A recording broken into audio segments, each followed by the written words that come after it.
I spent $1,700 on a course about rapid audience building. The platform charged me automatically for a second month because I forgot to cancel. That's the loop I'm about to break for you. If you were watching this, you were one of maybe 8 people who will see this video.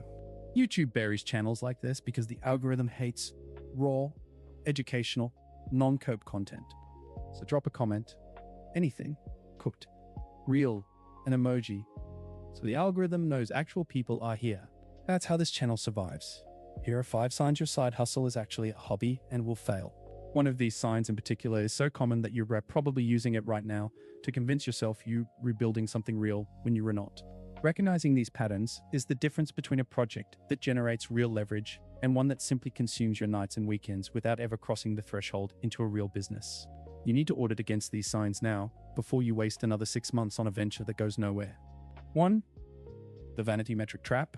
This is the prioritization of social proof indicators, likes, followers, website visits, over genuine business metrics like revenue, profit margins, and customer acquisition cost.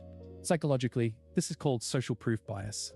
It exploits the brain's dopamine response to immediate public validation, which is far more stimulating than tracking a spreadsheet.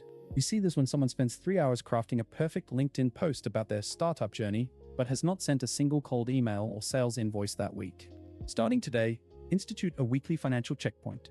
Before you check any social analytics, you must first review your revenue, expenses, and pipeline numbers. The vanity metric keeps you chasing applause while the real numbers starve. 2. The passion-only fuel. This is the reliance on emotional excitement to power work, with no system to handle the inevitable boring, administrative, or difficult tasks. It misunderstands that sustainable execution is powered by habit and discipline, not fluctuating inspiration, because cognitive load is lowest when action is automated. The concrete scene is the founder, who loves recording podcast episodes, but whose inbox is a graveyard of unanswered client queries, whose bookkeeping is a shoebox of receipts, and who avoids legal paperwork because it's not fun. Your defense is to habit stack a non-negotiable administrative block. Immediately after your most enjoyable core task, you must complete 30 minutes of the bureaucratic work you're avoiding. Passion is the spark. Systems are the engine. 3. The infinite course loop. This is the consumption of educational content, podcasts, and strategy videos as a substitute for execution. It leverages the Zeigarnik effect, the brain's tendency to remember uncompleted tasks, by tricking you into feeling productive through planning, which remains an open, unsatisfying loop while avoiding the closure of shipping. You witness this in the individual whose work consists of a browser with 27 tabs open for different marketing tutorials, who has purchased 4 courses on the same topic, and whose actual product remains in a perpetually almost ready state. The mechanism to break this is the implementation intention.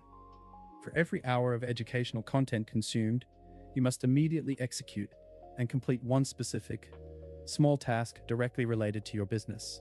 Learning is not progress. Shipping is progress. 4. The Identity Copium. This is the premature adoption of the founder or entrepreneur label before the venture has validated itself in the market by earning $1. It's the form of identity-based gratification that provides the social reward of a title without the underlying performance, short-circuiting the pressure to actually perform. This appears at networking events where someone confidently hands out a business card for a venture that has never had a paying customer, using the identity as a shield against the hard questions of viability. The corrective action is to impose a label moratorium. You cannot refer to yourself with any professional title derived from the hustle until you have 10 consecutive weeks of revenue. Your business card is your first 10 invoices, not the other way around. 5.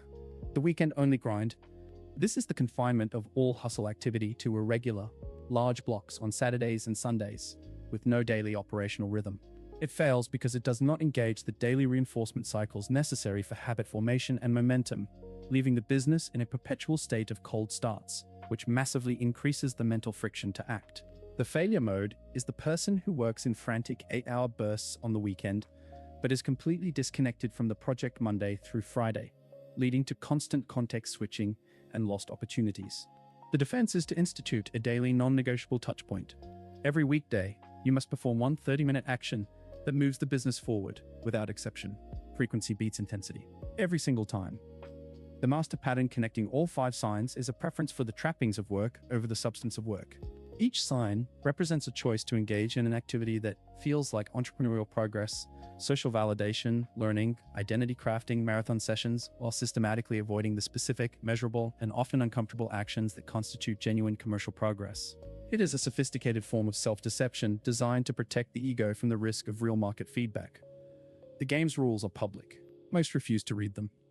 Your side hustle becomes a real business the day you stop performing its theater and start managing its mechanics. Cope Ledger does sell anything. No course, no mentorship, no apply to work with me Discord. We keep the receipts. We do not run the scam. Thanks to my 3 subscribers, what a legend. Be the 4th. Hit subscribe. It keeps me motivated to make these instead of staring at a wall. The choice is yours. Stay a hobbyist with a business card or become a business with a ledger. Discipline is the only weapon every man can afford. Most leave it in the sheath.